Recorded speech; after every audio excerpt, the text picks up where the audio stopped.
James, we probably should have made the banner that we are not including up top here a different shade of red, perhaps, although it might be a little apropos for one of the teams that we'll talk about in a little bit here, but it is Week 8's review, a little bit of a preview on Week 9 as well that we do here on our host chat.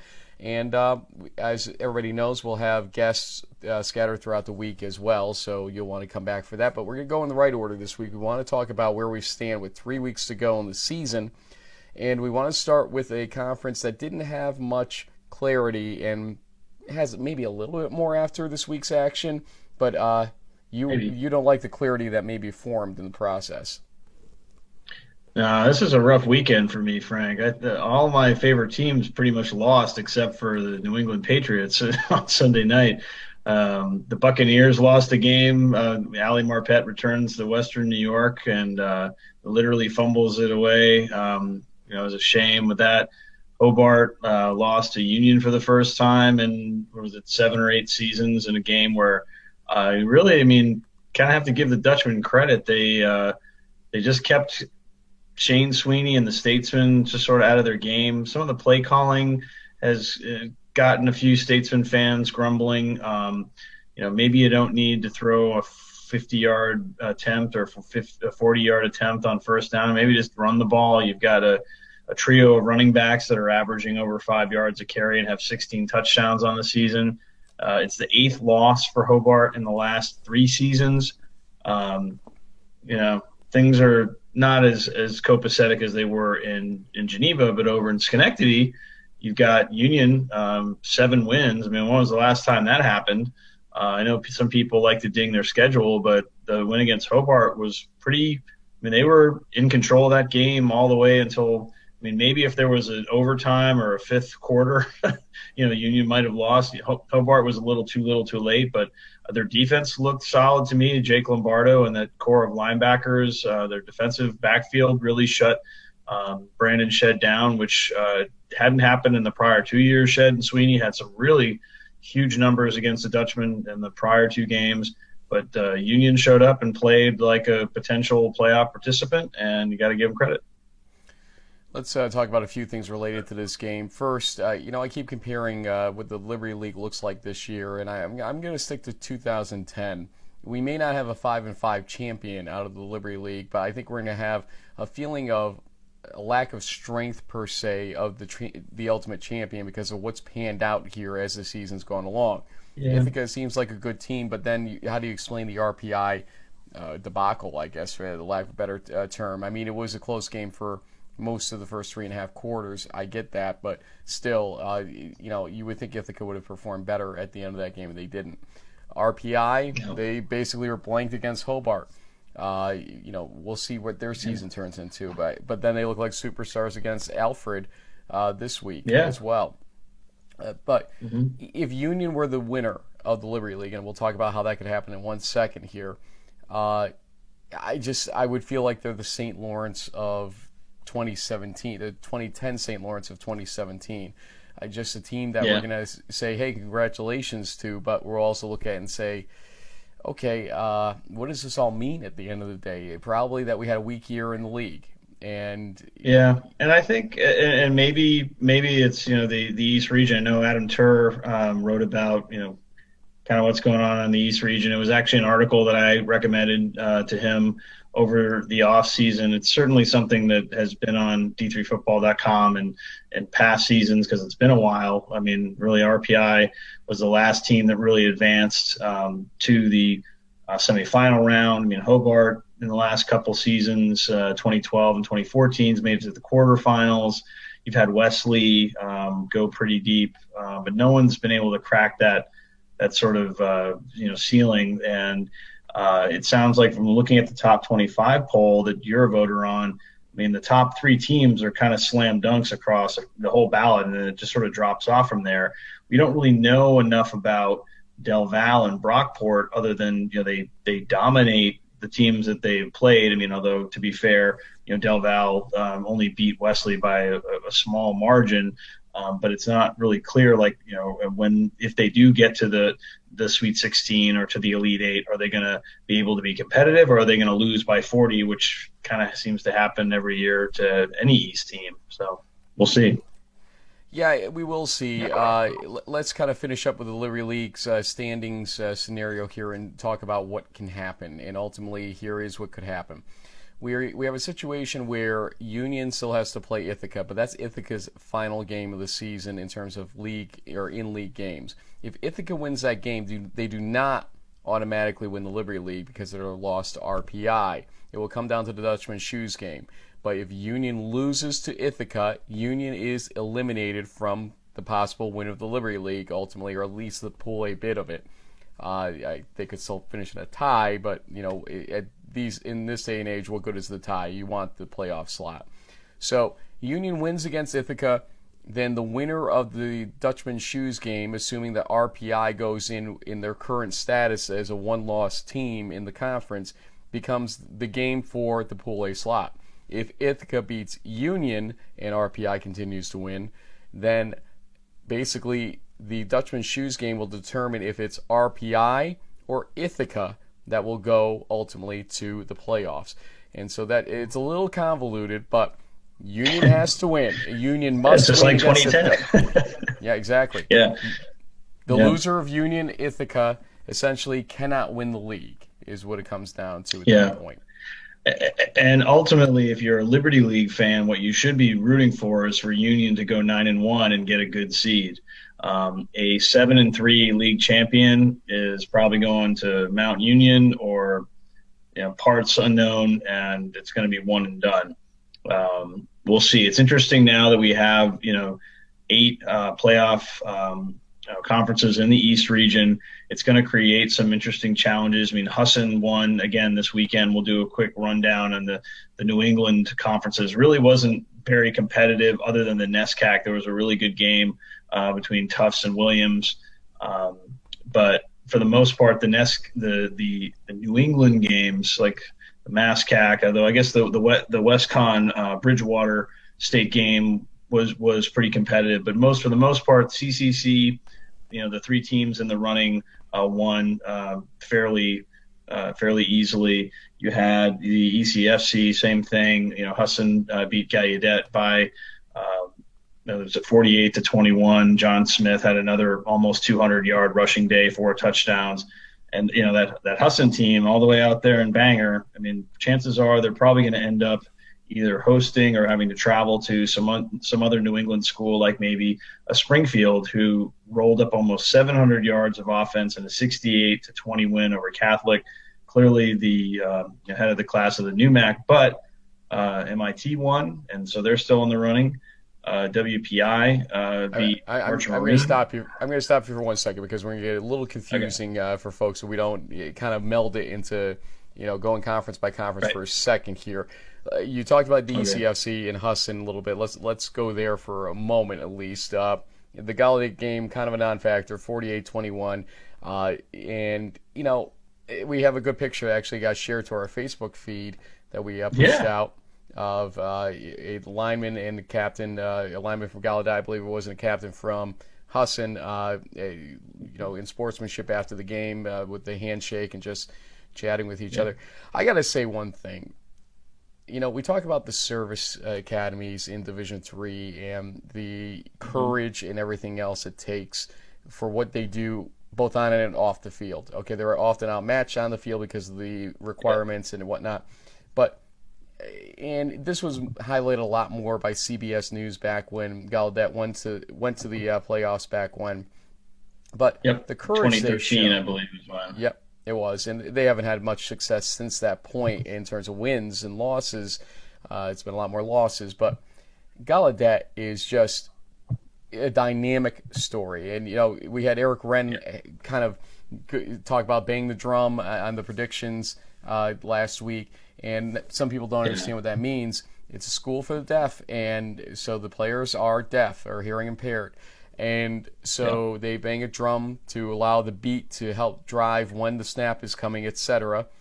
And because you hear play calls, but you can feel the beat of the drum essentially.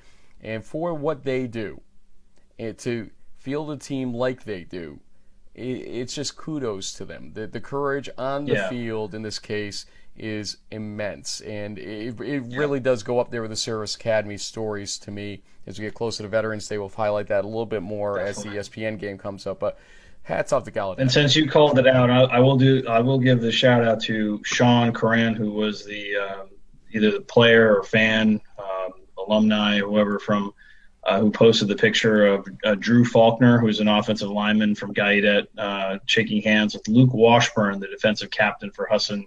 It's one of those hashtag YD3 moments, and we certainly appreciate that, and certainly welcome any other fans who want to promote Division III football to do the same.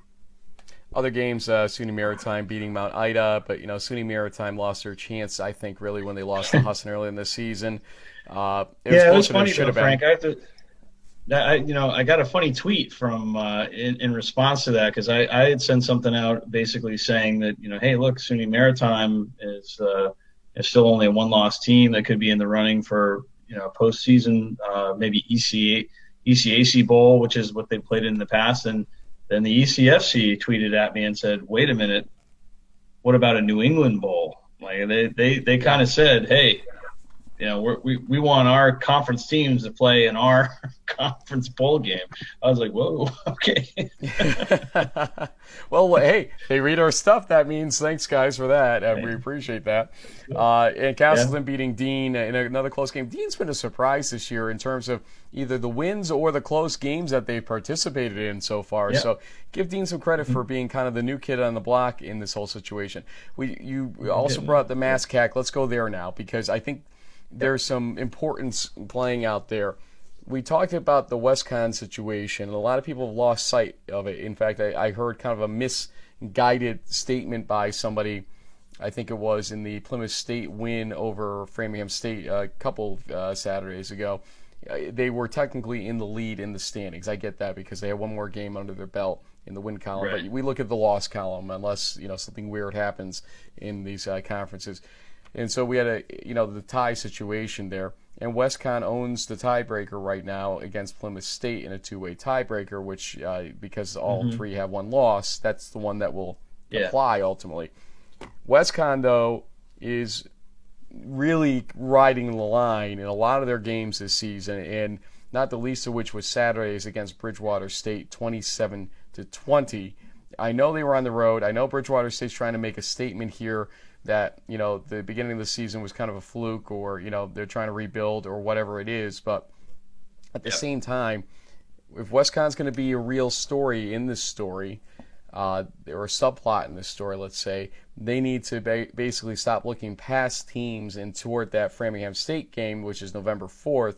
They still have Fitchburg State coming up, who has surprised some teams along the way. Yeah, they sure have. And WestCon definitely brings that pretty dynamic offense. There was one of those Sports Center top 10 type of catches one of the receivers made that I saw over the weekend. But they have been living a little dangerously, and you can only do that for so long until it kind of catches up with you. Fitchburg, not as strong as they've been in prior seasons, but still a potential trap game if they're not paying attention. And so Quinn Fleeting and company will need to be locked in on that one and be ready to go. Then we move over to the NEWMAC, and to me, we have an important game coming up. The action during the week or the weekend, you brought up Springfield with basically close to 700 yards of offense again, number 22 now in the D3Football.com top 25 poll. But they were probably intently watching another game, not even in their conference, like you and I were at one point on Saturday, the Hardin-Simmons game against Texas Lutheran. If Texas Lutheran had won that game, a 10-0 Springfield would have been guaranteed to get the second Pool B slot. No doubt about it. Now, some projections still have them getting it against a 9-1 Hardin-Simmons team on that line. I wouldn't want to put it to risk necessarily. Do I think they get a Pool C slot? Probably. I think 10-0 they get it no matter what. The question starts to become, what if one of these teams, MIT or Springfield, is 9-1 at the end of the season? And would they get a Pool C slot? Because we know Hardin-Simmons would get the Pool B if everybody's at 9-1 at that point. So I want to start talking a little bit more about MIT who had a little bit of a tussle against Coast Guard at Coast Guard's homecoming game, 30-21. Coast Guard's a team that's struggled of late. And MIT is here saying, hey, we got this big game coming up against, what is on the November 11th against Springfield. They're looking at that game, I think, a little too much for, what should be comfort, because they've got another big game coming up this coming week and only 2 matchups of NEWMAC teams. WPI going to MIT. That's a big game. Yes, they could lose it and still win their conference, but if they lose it and win their conference, they're going nowhere because there's no automatic bid here. Yep. No, and I think, and it's also too, I mean, the engineers are starting to click. I think they made some good adjustments off the bye, and they really came in and they took it to the Merchant Marine, which they haven't been able to do in the last couple of years. And so I think Blake Rice, who's kind of the new guy on the block as a quarterback for WPI, even though he did appear in a couple of games late last year after Eckler went down with an injury, it's maybe coming into his own. So it's sort of perfect timing for Coach Robertson and company. Like we said last week, they're kind of lurking there in the background. This could be an opportunity for them to shake things up and make the race a little more interesting. We'll see. Or not. They could just clear it out for Springfield. Well, things happen. Empire 8 coming up here next. We should probably talk about. And one thing I'm noticing about the Empire 8 ultimately here is that it's more of the same to a certain degree. I will say that. It hasn't changed that much, but people are taking Brockport a lot more seriously. Alfred's sort of fallen off in terms of the expectation value now because RPI's beaten them. Brockport holds Hartwick scoreless.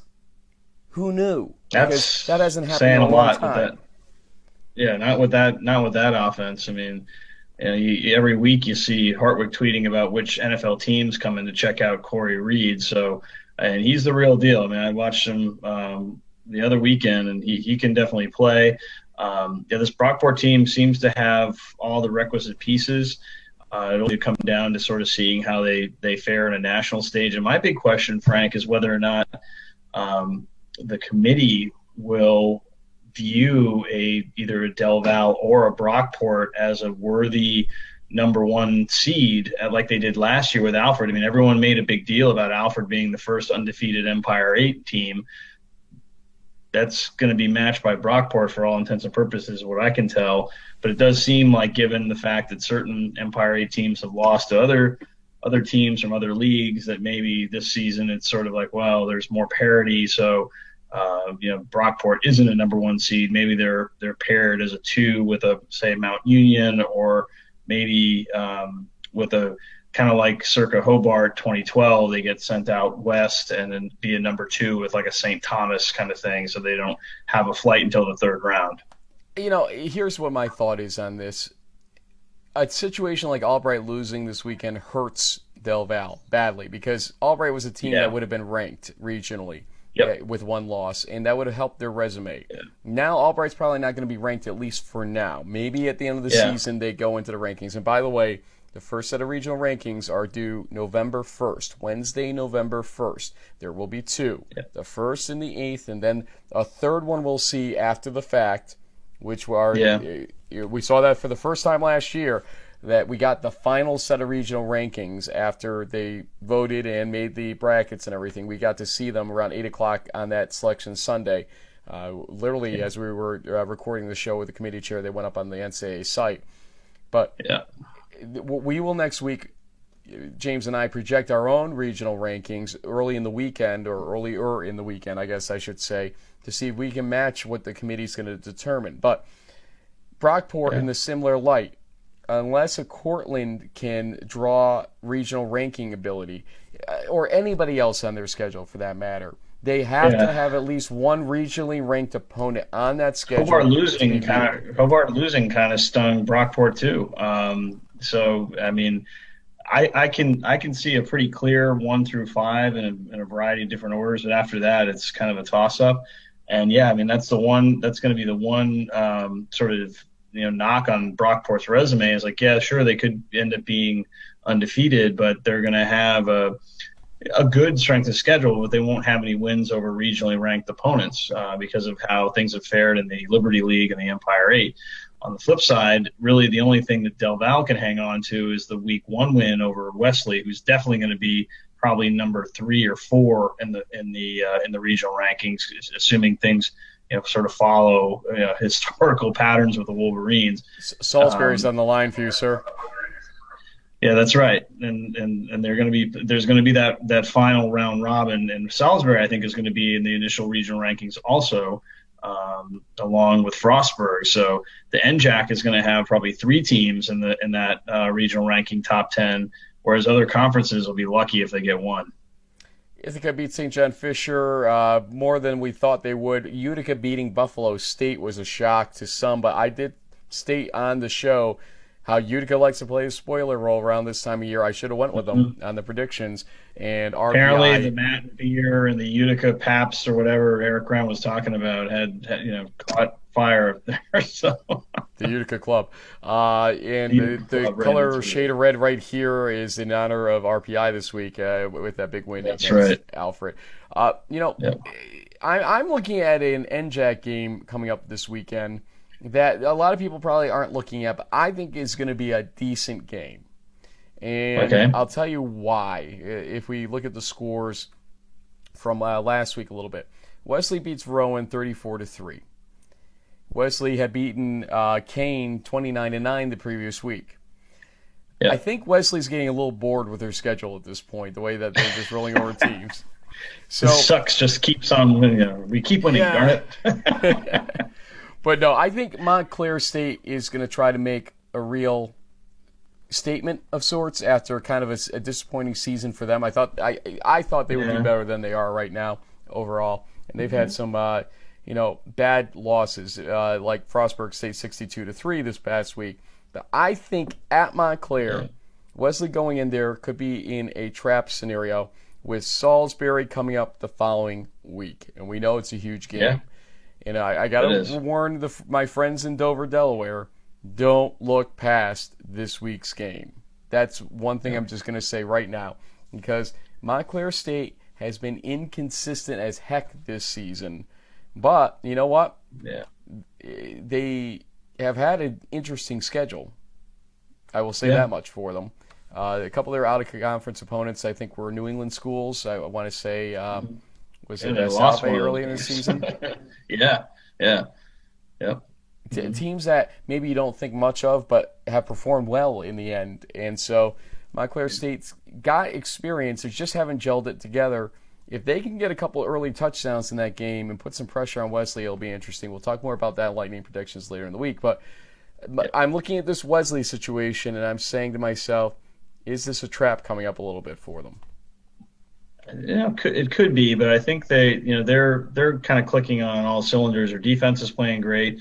E.J. Lee is running the ball really well, which tells me the Wesley offensive line is doing their job. I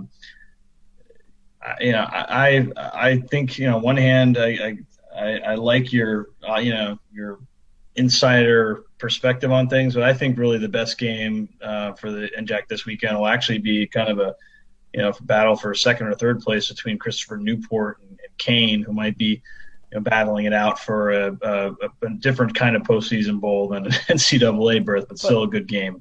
Look at the score of Christopher Newport, William Patterson last week. Everybody rolls over William Patterson by 50 points, it seems like this Willie season. P gets creamed all the time. It's 27-19 at Christopher Newport. Either the weather was not cooperating there, we don't know about it, or something weird was happening there, because that just seems ridiculously close for those two teams.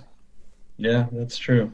Speaking of ridiculously close, there weren't really many ridiculously close games except for one in the MAC. There were only 3 total, I should say. Yeah. But Stevenson pulls it out against Albright. We've alluded to the problems this creates for Del Val, most likely, or even Widener later on, because, look, the winner of the conference would need a team like Albright to be ranked regionally. The Gary Durante story continues. He will not return to the team while the other two players did. We alluded to that in Lightning Predictions. Yeah. Do you think it affected them, or do you think Stevenson was looking for a bounce-back game at home and this was it? I think it's a little bit of both. I mean, there's no way that this whole incident didn't create a certain amount of distraction or internal rift between the team.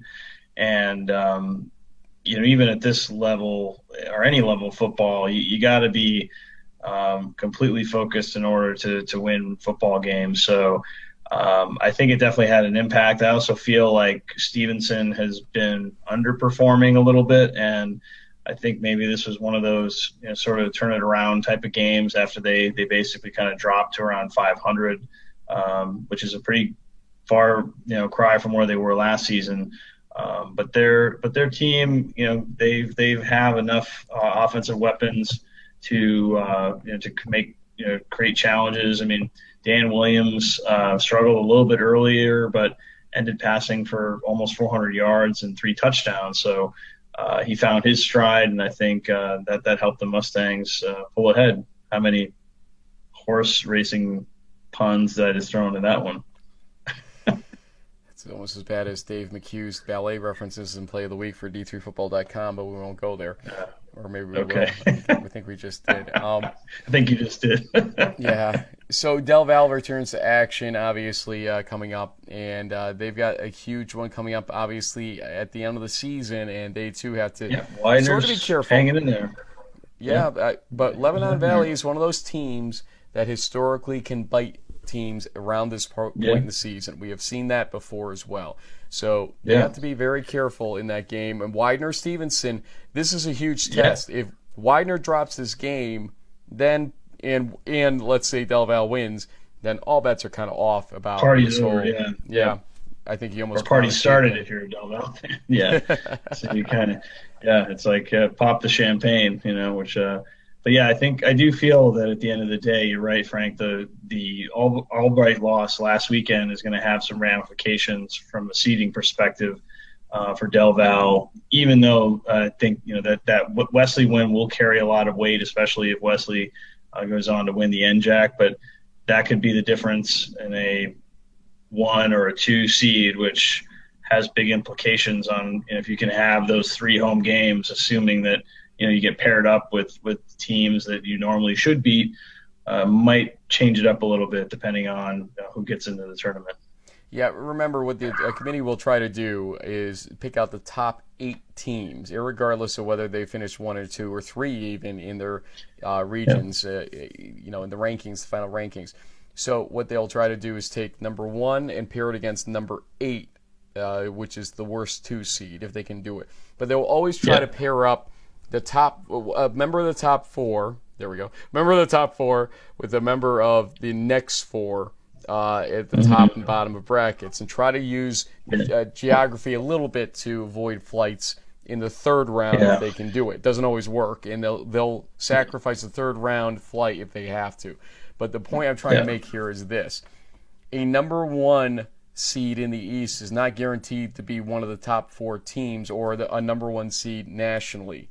So even if you finish 10-0 and it's you're not number 1 even here, a number 1, and it's not even a number 1 seed in the East. It's going to be whichever team is the top of their respective bracket, and we know pretty much who 3 of the teams are going to be. North Central losing in that weird lightning delay game against Wheaton sort of made things a little more interesting, but. We'll see if if an East team is given their own bracket, and we can, once those things start coming out, we can sort of we've done it enough times where you can kind of eyeball and you can tell based on who's here and who's here how that worked out. Yeah, but again, if you have enough regionally ranked opponents, at least they can justify a 1 seed for one of these teams. The closest we've come that we can tell in the last decade. It hasn't even been a decade they've been doing this. We know that they've been doing this for about 7 years right now, or 6 years coming into this year.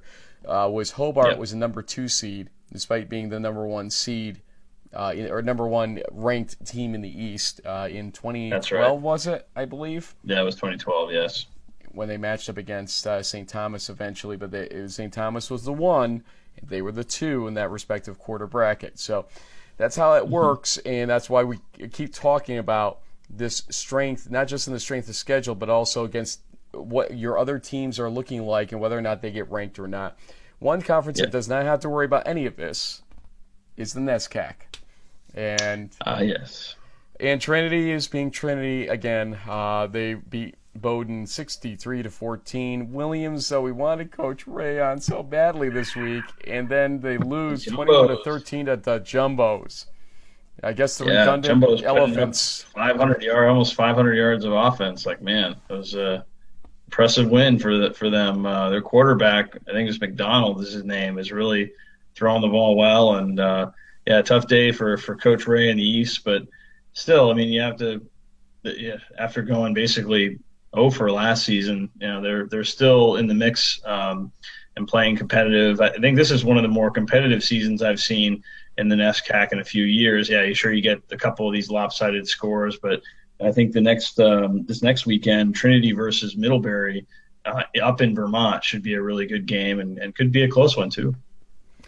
Well, James, we've hit a half hour here, so let's hit a couple parting thoughts if you'd like. Let me give you, I think, my overall parting thought, which is the 28th still has some games that are less than exciting in many conferences. November 4th is where things get really amped up, and if I can make a game on the 4th, I will. The 11th as well, and you and I should look into maybe doing a little bit of a whip around if we can get some permission from schools on the 4th if you're around and I'm around. I think folks are interested when we have kind of a chaotic type situation where there's 7 games you want to watch that you can't watch them all easily, and we can give some coverage. So we'll consider doing that, folks. And if you want us to do something like that, let us know, because it will take a lot of work to do. Put it in the comments or tweet to us that you would be in favor of such a thing during the regular season. See how it goes. But the amping up does begin really in earnest on November 4th, but doesn't mean we won't see some upsets in this next week in the batch on October 28th or 27th, as the case may be. Yeah, and there are a couple of potential elimination type of games. You have in the CCC, Salve is playing Western New England. That's a big game for that conference. You have Widener playing Stevenson. Widener has to win that game to stay relevant in the MAC race. Even in the MASCAC, I think Framingham against Mass Dartmouth, who really hasn't been on many teams' radar, but they did score an upset earlier in the season, so maybe they play spoiler again. You have WPI and MIT, which is another kind of a separation type of game. So there are a few out there. That's probably the biggest game out there this weekend, I want to call it. That one right there. Okay. I mean, I put some underscore on Montclair Wesley to see who's who and what's what if Wesley gets caught in a trap. But in terms of actual, there's a lot on the line type game, and that could go the wrong way ultimately for one of the teams. That MIT WPI game, 6 initials, but a lot of action at the very least. Engineering Bowl. True, it is engineers. That happens twice in WPI schedule each year now. Yeah. So people will want to pay attention to that action this weekend. I predict 1, maybe 2 big upsets, and hopefully for the sake of the East as a whole, it's not to the 3 undefeated teams. Granted, one of them doesn't play. I believe at least one of them doesn't play. Does Brockport play this week? I'm trying to look back here. I believe they're finally Buffalo on their bye week. Oh, no, Buffalo State. State. That's huge. I mean, Buffalo State needs to bounce back after that Utica loss. Yeah, they do. Yeah. So anyway, folks, we'll get you more about Week 9 later on in the week. We'll get you guests that were relevant to Week 8 and to Week 9 coming up in the next couple of days. So come back here. Yep. This is In the Huddle. We want to thank everybody for the 3,000 plus views of the Springfield video last week and nearly 1,000 views on the other 2 videos we put up. It means a lot to us that you guys are responding so favorably to us. So until later, thanks, folks, for tuning in.